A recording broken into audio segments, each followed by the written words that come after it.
But then, I saw Dr. Matthews. He was leaning against the counter near the central desk, scribbling something into a chart, and right away my stomach dropped.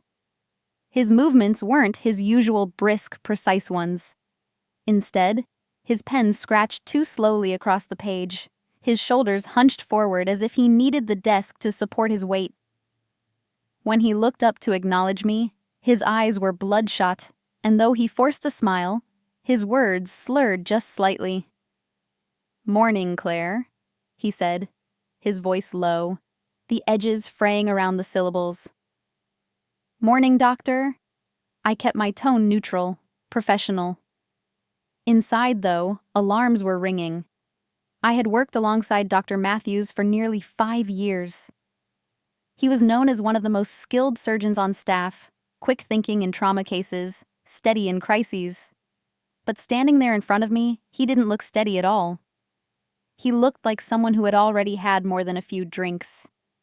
I tried not to jump to conclusions. Maybe he was just exhausted. We were all stretched thin. He'd been on back-to-back shifts before. Still, the smell. It wasn't just my imagination. When he moved past me toward the nurse's station, the faint but unmistakable tang of whiskey followed. I busied myself with checking vitals, updating charts, and prepping meds, but I couldn't stop watching him. He fumbled through a patient file, flipped the wrong tab twice, and then chuckled to himself like it was nothing. He gave an order for a medication dosage that was completely off, double what was safe for that patient's weight. I caught it immediately, gently correcting him in front of the charge nurse. He waved it off. "Ah, right. My mistake." "Good catch, Claire." The team gathered, instruments glinting under the overhead lights. I locked eyes with Dr. Patel, the anesthesiologist, and for a split second I wondered if he noticed too. But Patel was focused on stabilizing blood pressure, his world narrowed to airway and oxygen. No one else seemed to see what I saw. I couldn't let it continue. "Doctor," I said sharply, trying to mask the tremor in my voice. "Patient's blood pressure is dropping too quickly. We need to reconsider before proceeding." He glared at me, eyes narrowing. "I know what I'm doing, nurse. Don't tell me how to run my OR." His words were clipped, but beneath them was a dangerous wobble. The resident shifted uncomfortably, looking between us. The seconds ticked by, the patient bleeding, the monitor beeping faster. I took a breath. My decision crystallized. "No," I said firmly. "You're not fit to do this surgery." The room froze. You could have heard a pin drop beneath the alarms. His face went red, fury flashing across his features. "Excuse me?" "Step back, Dr. Matthews," I said, louder now, my voice steady. "You've been drinking. I can smell it. You are impaired, and I won't let you put this patient's life in danger." Gasps rippled through the room. The resident's jaw dropped. Patel finally looked up, eyes wide. Matthews laughed, a hollow, desperate sound. "That's absurd. Ridiculous. I'd never—" But his words slurred, betraying him. Security was called within minutes. The charge nurse backed me, her expression grim but resolute. Patel quietly took over leading the case, steady hands directing the resident, calm words cutting through the chaos. Together we stabilized the patient. It wasn't easy. The man would carry scars, both external and internal, but he would live. Meanwhile, Matthews stood off to the side, seething, swaying slightly, his mask pulled down, face pale with rage and shame. When security arrived, he resisted, muttering about conspiracies, about nurses overstepping. But there was no denying it anymore. His breath, his behavior, the near catastrophe in front of us, it was all evidence. They escorted him out. When the adrenaline faded, I found myself in the break room, hands shaking as I gripped a paper cup of water.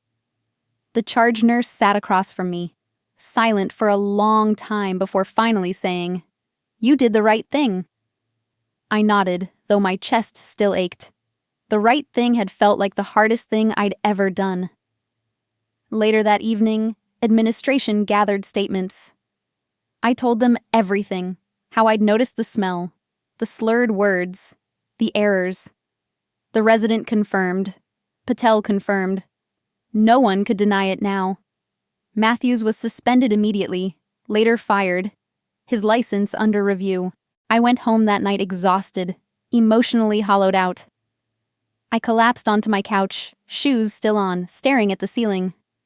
My mind kept replaying the image of him standing in that trauma bay, scalpel in hand, a man's life dangling in the balance while whiskey blurred his judgment. I thought about all the times we'd worked side by side, saving patients together. How many of those days had he been sober? How many close calls had I missed? The weight of it pressed down on me, but beneath it was a thin thread of relief. Because I had spoken up, one man lived. And because I had spoken up, maybe others would be spared from the reckless gamble of a drunk doctor. The next day, whispers filled the hospital. Some were shocked, others angry, a few defensive of him, insisting he was under stress, that maybe it was just one mistake. But I knew better. I had seen the truth in his unsteady hands, smelled it on his breath, felt it in the terror rising in my chest when he tried to lead that surgery. He was brilliant once, maybe still brilliant in moments, but brilliance means nothing when clouded by alcohol. Patients come to us at their most vulnerable. They trust us with their lives. And trust, once broken, is not easily mended. That night, I sat on my balcony with a cup of tea, listening to the distant hum of the city. I thought about Matthews, about what drove him to that bottle, about whether he would get help or drown deeper. I thought about the patient we saved, alive because I'd spoken, and about the patients I might never know who were spared because Matthews was no longer at the helm. And I thought about myself, about the line we walk as nurses, the line between following orders and protecting lives. It is not easy to stand up, not easy to point at someone with more authority and say, "No, you're wrong. You're dangerous." But sometimes, that's what the job requires. I never wanted to be the one to expose him, but I couldn't be the one who stayed silent either. So I chose.